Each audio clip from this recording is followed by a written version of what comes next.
আমরা কিন্তু অনেক সময় কষ্ট পাই জীবনে। কষ্ট প্রিয় ভাইরা আমরা পাই কি পাই না? পাই। মনে করেন আমার আব্বা মরে গেছে ফর এক্সাম্পল, অথবা আপনার কোনো সম্পর্ক কারোর সাথে ছিল, বন্ধুত্বের সম্পর্ক হতে পারে, যে কোনো রিলেশনশিপ হতে পারে, কষ্ট আমরা পাই। তো অনেক সময় দেখা যায় যে আমরা এত বেশি কষ্ট পাই যে আমরা ভেঙে পড়ি, আমাদের কিছু করার থাকে না, কেউ যে মোটিভেট করবে এরকম কাউকে পাওয়া যায় না। এজন্য কষ্ট পেলে কি করণীয় আছে, কি করলে কষ্ট কমবে, আজকে আমরা এই বিষয়ে কথা বলবো। সকলে শুনবেন তো ইনশাআল্লাহ? যদি কখনো আপনি আপনার লাইফে কষ্ট পান, এটা যে কোনো ওয়েতে হতে পারে, যে কোনো ভাবে এই কষ্ট হতে পারে। কষ্ট দূর করতে আপনি সব সময় ইসলামিক ওয়েতে 5টা টিপস অ্যাপ্লাই করবেন। যদি বলেন কয়টা টিপস? আমি আপনাকে মোটিভেট করার জন্য বলছি, 5টা টিপস যদি কেউ কষ্ট পাওয়ার পরে অ্যাপ্লাই করে, আশা করা যায় তার জীবনে আর কোনো কষ্ট থাকবে না। সকলেই বলেন ইনশাআল্লাহ। 1 নাম্বার, যদি কখনো কোনো কষ্ট পান, এটা যে কোনো ভাবেই হতে পারে। কোনো একটা সম্পর্ক ছিল, কাছের মানুষ কষ্ট দিয়েছে বা প্রিয় মানুষ কষ্ট দিয়েছে, কোনো একটা জিনিস হারিয়ে ফেলেছেন, অনেক কষ্ট পেয়েছেন আপনি। প্রথমে আপনি যে কাজটা করবেন সেটা হচ্ছে you have to put your trust on your lord. আল্লাহর উপরে ভরসা রাখতে হবে যে আমার লাইফে ভালো যা ঘটে, খারাপ যা ঘটে, এটা সব কিছুই ক্ষমতা একজনের হাতে। তিনি কে?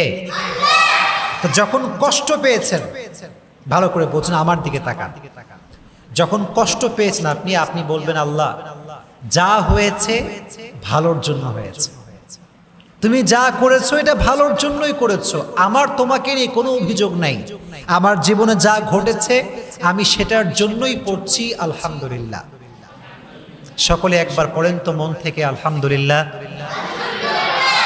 Put your trust on your lord. আল্লাহর উপরে বিশ্বাস করেন যে আল্লাহ আমার জীবনে যা তুমি ঘটাবা এটা নেওয়ার জন্য আমি প্রস্তুত, এটা আমি মন থেকে মেনে নিলাম। দেখবেন আপনার ভালো মন্দ সব কিছু যখন আপনি আল্লাহর উপরে ছেড়ে দিবেন যে আল্লাহ যা করেছে ভালোর জন্যই করেছে, দেখবেন যে আপনার যেই পেইন, আপনার যে কষ্ট, এটা অটোমেটিক্যালি হালকা হয়ে যাবে। সুবহানাল্লাহ পড়েন। আল্লাহর উপরে বিশ্বাস সকলে রেখে চলবেন তো ইনশাআল্লাহ। 1 নাম্বার। 2 নাম্বার যে কাজটি কষ্ট পেলে করবেন সেটি হচ্ছে keep your self busy. Keep your self busy, নিজেকে ব্যস্ত রাখেন। কষ্ট পেয়ে গেছেন, আঘাত পেয়ে গেছেন, বউ ছেড়ে চলে গেছে, একটা রিলেশনশিপ ছিল ব্রেকআপ হয়ে গেছে, যে কোনো ভাবে আপনি কষ্ট পেয়েছেন, কিপ ইউর সেলফ বিজি, নিজেকে কাজে ব্যস্ত রাখেন। যে কোনো কাজ হতে পারে, এটা আপনার পছন্দের কাজ হতে পারে, যে কোনো কাজে হোক, খেলাধুলা হোক, বন্ধুর সঙ্গে আড্ডা হোক, যে কোনো কাজে just try to keep your self busy, নিজেকে ব্যস্ত রাখেন, দেখবেন কষ্ট হালকা হবে। আর যদি একা মন মরা হয়ে বিষণ্ণতায় ভোগেন, কেউ নাই, কেউ ভালোবাসে না, কেউ দেখে না, কেউ লাইক কমেন্ট করে না, কত কষ্ট জীবনে, যদি এই একা একা থাকেন দেখবেন এই পেইনটা আস্তে আস্তে আরো বাড়বে, এটা আরো ডাবল হবে।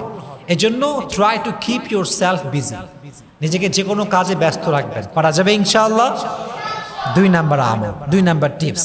3 নাম্বার যে আমলটি আপনি করবেন, যে টিপসটি অ্যাপ্লাই করবেন, সেটি হচ্ছে বেশি বেশি ইবাদত করবেন। বেশি বেশি কি করবেন? ইবাদত করবেন। এটা হতে পারে কোরআন তেলাওয়াত।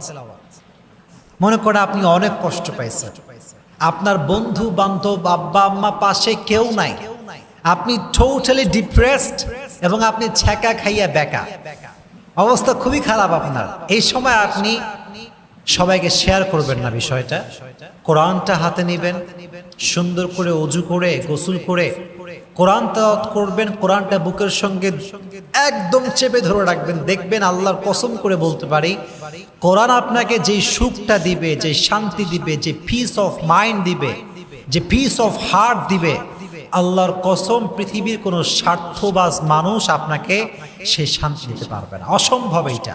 এজন্য যখন আপনি কষ্ট পেয়েছেন, কোরআনটা হাতে নেবেন, মন খুলে কোরআন পড়বেন। রাজি আছেন ইনশাআল্লাহ?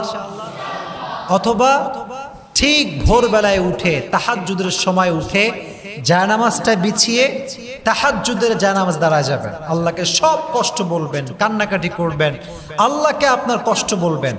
Try to worship more and more, বেশি বেশি ইবাদত করবেন, দেখবেন যে কষ্ট আপনার জীবনে ছিল এটা হালকা হয়ে যাবে। তাহলে 1 নাম্বার বিশ্বাস আমরা জানলাম, 1 নাম্বার উপায় জানলাম যে বিশ্বাস রাখতে হবে। 2 নাম্বার জানলাম নিজেকে ব্যস্ত রাখতে হবে। 3 নাম্বার জানলাম বেশি বেশি ইবাদত করতে হবে। বল বেশি বেশি কি করতে হবে? ইবাদত করতে হবে। 4 নাম্বার হচ্ছে spend your time with good people. যদি কষ্ট বেশি পেয়ে যান, ভালো মানুষের কাছে যাবেন। কি মানুষের কাছে যাবেন প্রিয় ভাইয়ারা?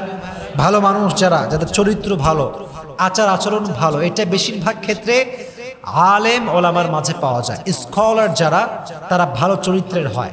হুজুরদের কাছে যাবেন, ইমাম সাহেবের কাছে যাবেন, কথা বলবেন, দেখবেন মনটা অনেক হালকা হবে।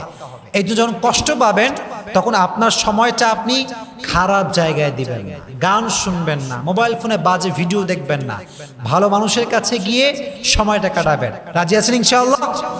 4 নাম্বার। 5 নাম্বার, এটি খুবই গুরুত্বপূর্ণ এবং এটি শেষ টিপস, সেটি হচ্ছে spend your time with your parents.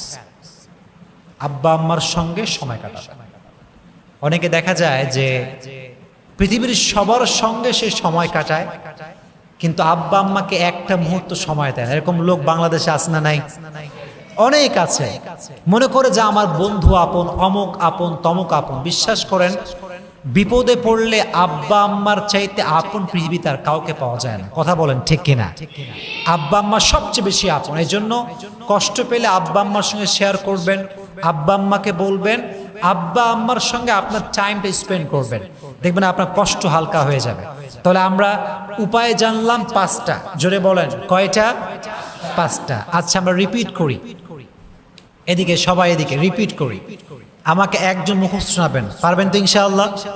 দেখি কে মুখস্থ শোনাতে পারে। 1 নাম্বার আমি বলে দিচ্ছি। 1 নাম্বার, বিশ্বাস এবং ভরসা করবেন একজনকে। তিনি কে? হায় রে, এত মরা। জোরে বলেন কে? 2 নাম্বার, নিজেকে ব্যস্ত রাখবেন। নিজে কি রাখতে হবে? 3 নাম্বার, বেশি বেশি ইবাদত করতে হবে। বেশি বেশি কি করতে হবে? 4 নাম্বার, ভালো মানুষের সঙ্গে সময় কাটাতে হবে। আর 5 নাম্বার হচ্ছে আব্বা আম্মার সঙ্গে সময় কাটাতে হবে। আচ্ছা, কেউ কি আছে আমাকে বলতে পারে 5টা? আচ্ছা বলো, আমি সাহায্য করব। কেউ নাই? কেউ নাই? মুখস্থ করে নাই কেউ? আচ্ছা, 1 নাম্বার বিশ্বাস রাখতে হবে। সবাই বলেন 1 নাম্বার কি রাখতে হবে?